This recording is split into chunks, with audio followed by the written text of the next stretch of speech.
Whoa, let's attack the queen. Develop the knight. Let's push the pawn in the center, making space for the bishops, making space for potential castling. I think that should be the whole all. Let's just bring this bishop out now. Prepare for a bit of castling. Queen is wanting to do the roaming rights, so we will just castle. Bring the bishop here. Queen's going to panic either here or it's going to make its way across the other side. Panic straight off. It's not staying even to attack the b-pawn. So it has plans of basically attacking here when they come here with the bishop. So we will just see what the bishop wants to do first. And they may be looking to get brave and take, but we will hit the bishop. They're thinking about it. Yes, they've gone for it. All right, so they're feeling all aggressive and huffy. This is going to be an interesting game. What we want to do is get this knight around and give our king some company. Get the knight around.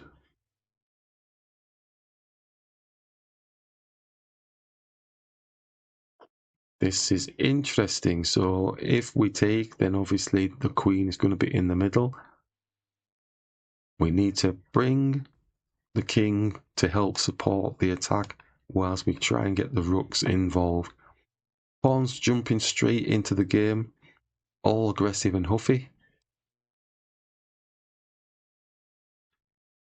One of the key things that we have to note is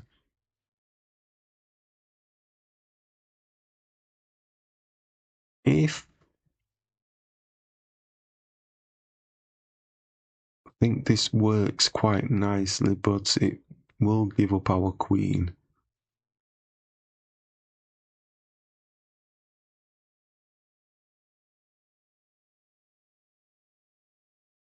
I think we're okay. Let's do this queen move here because they're going to continue with the pawn push. Or maybe not. Let's just take here. It's a strange mover. Why did they not carry on with the pawn move? Interesting times.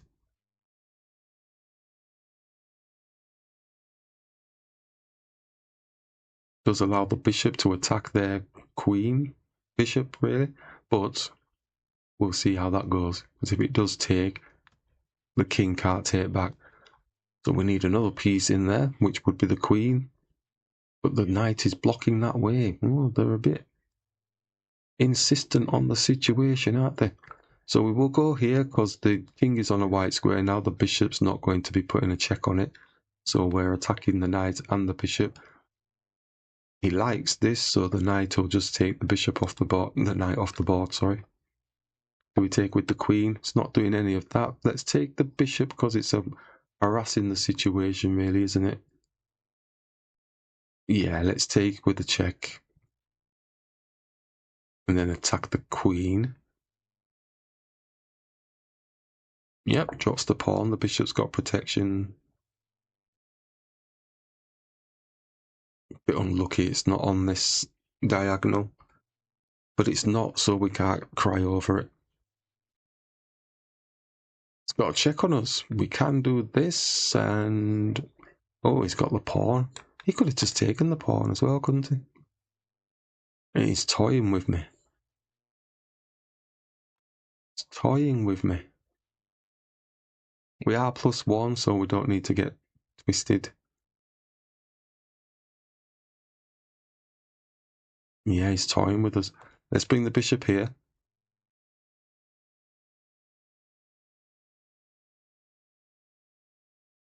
Maybe he didn't realise he could take the pawn.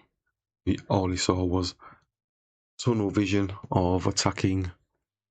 That's nice, but we're not going to get any of that, are we, today? Let's hit the queen, smaller piece.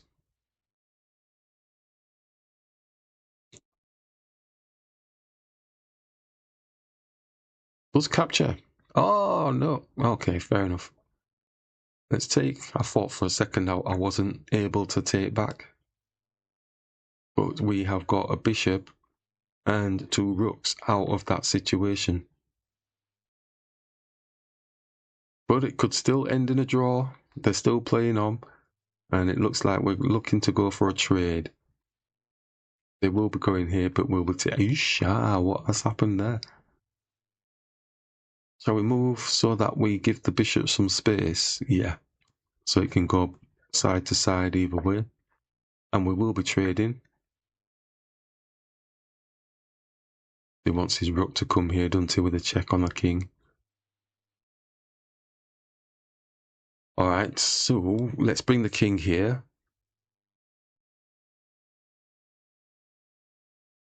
Yep, I think that looks pretty straightforward. But they're still playing on. These could still end in a draw. It's a bit like the knight and the rook situation. They can still end in draws. Hopefully, fingers crossed, we know how to draw at least. The knowledge of knowing how to draw is key. It's a key thing, you know.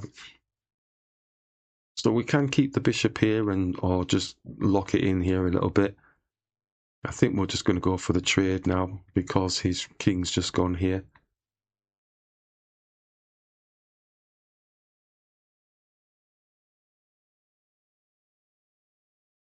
But even with the bishop, sometimes, look at the amount of pawns that he's got on there. If he works it with his king, he's still carrying on.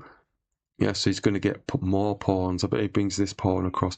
More pawns over here. Look at that pawn majority that the bishop and the king are going to have to deal with now.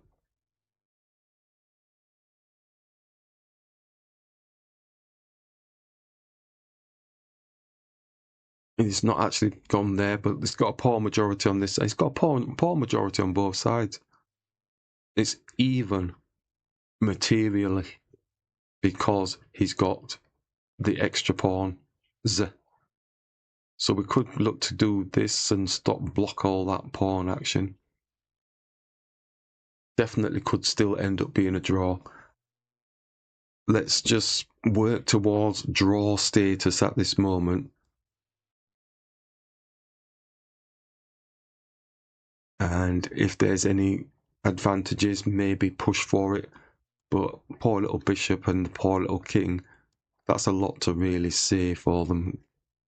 It's a lot of pressure on them. Just push this.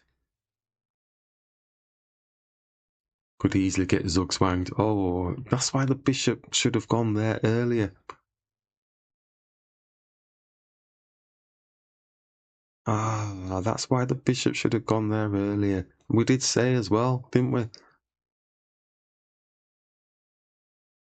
Now if we hit it, it just comes round and he's got these supported. Oh my gosh.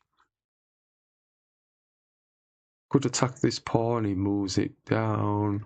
Attack this pawn, he moves it down. So everything's locked down. Everything's on a white square. Then the bishop comes here. We're going to check on the king. King's not getting in there. Has to move. Then we come in here. That could be a plan, but you might ignore all of that and just start ramping these pawns down. Let's go with the attack. Let's continue with the attack. And then let's hit the king like we said. And then get the position that we should have gone to with the bishop. Could have moved the king actually as well. He's flying and the only piece that can stop it is this bishop. Gonna have to take and bring the bishop back again.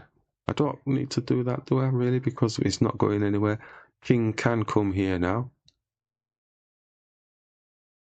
I think. Oh, but hold on. We go here. He drops down. We take.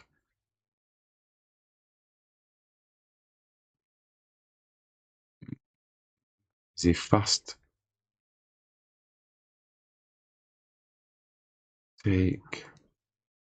It'll take ages for these pawns. These pawns won't get away, will they?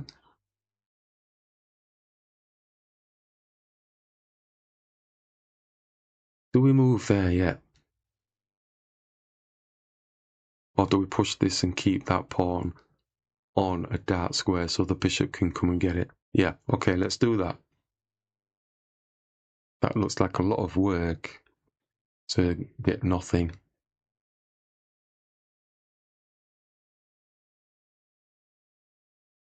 Oh, it looks like they've left the game.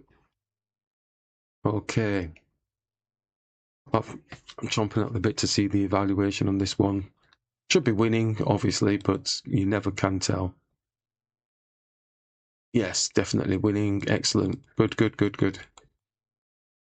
And just see if there's any quirky business. Yeah, so 1 point. So at that point there, it's like neither here nor there, slight advantage. And it's draw from this point. Still draw. Yes, yes. Yeah, okay. Advantage kicking in. Yeah, I like the way that we planned that positional thing of definitely knowing the key square to be going to. We should have done that earlier. But the computer wasn't really shouting at us for not taking that position anyway, was it? No, it wasn't. There, boom, boom, boom. Bishop e3. Where's e3? Boom, boom, boom. Oh, so it's coming down here, attacking the pawn this way. No, yeah, so that's when we moved the king, and then they moved across. We moved the pawn, it's not frowning, but it went down. King e3. What is with it? Okay, so it's moving the king.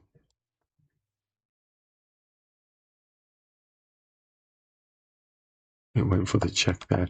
Okay, no, it didn't frown. It was just slow, steady moves it was suggesting, so not too worried about that. But yes, I think definitely knowing the options of the outcomes of the games is really key. If you know that you can at least go for a draw, then at least then you've not taken a loss, and just improve that knowledge of the drawing type thing, because when you get stuck sometimes you can miraculously find a drawn position, especially if you've got like repetitions to the king with whatever piece is on the board.